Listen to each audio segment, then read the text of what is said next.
আসসালামু আলাইকুম, সবাই কেমন আছেন? আশা করি ভালো আছেন। তো আপনাদের দোয়া আমরা ভালো আছি। এসআরএম ব্যাকজোন থেকে আরও একটি সেল পোস্ট নিয়ে চলে আসলাম।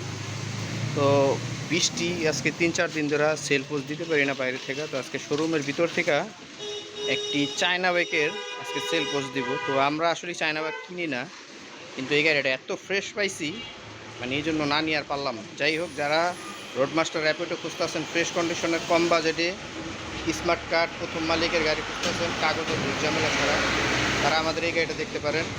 আর আমাদের লোকেশনটা বলে দিই, লোকেশনটা হলো ঢাকা মিরপুর 1 গুদারাঘাট এসআরএম বাইক হাউস। তো গাড়িটা দেখেন, ইঞ্জিনটা কিন্তু এখনও আনটাচ। আর আমরা জানেন কোনো পলিশ ইউজ করি না, ন্যাচারাল যা থাকে তাই। চাক্কা দুইটাই স্ট্রোকের চাক্কা, মানে টোটাল গাড়ির একবার মানে ফ্রেশ কন্ডিশন আছে।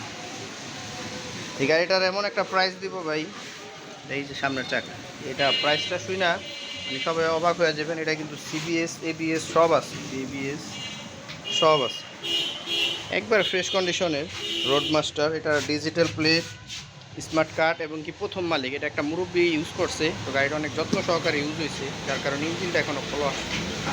আর চায়না বাইক মনে করেন ইঞ্জিন যদি ফ্রেশ থাকে, ওই গাড়িটা এমনি ফ্রেশ থাকে। এই পাশের ইঞ্জিন, তো বৃষ্টির জন্য আমরা এই গাড়িটা ভালো করে রিভিউ তো আনতে পারিনি। তো যারা কম বাজেটে একটু ফ্রেশ কন্ডিশনের গাড়ি খুঁজতেছেন, তারা আমাদের এই র্যাপিডো গাড়িটি দেখতে পারেন। এটা 2019-20 মডেল, প্রথম মালিক স্মার্ট কার্ড, যার নামে গাড়ি তার থেকে কিনা হয়েছে। ওনার বয়স বেশি হয়ে গেছে থেকে উনি আর গাড়িটা চালায় না, গাড়িটা বাসায় রেখে দিছিল। আর গাড়িটির প্রাইস থাকবে একবারে সীমিত প্রাইস, মাত্র 60,000 টাকা। এটা টেস্ট টোকেন আপডেট করা আছে, প্রথম মালিক স্মার্ট কার্ড ডিজিটাল প্লেট। তো যাদের ফ্রেশ কন্ডিশনের রোডমাস্টার র্যাপিডো লাগবে, অবশ্যই আমাদের পেজে যোগাযোগ করবেন। তো আমরা চায়না গাড়ি দিই না, কিন্তু এই গাড়িটা অনেক ফ্রেশ, এটা কথায় না কাজে এসে প্রমাণ নেবেন। তো সবাই ভালো থাকবেন, সুস্থ থাকবেন। আসসালামু আলাইকুম।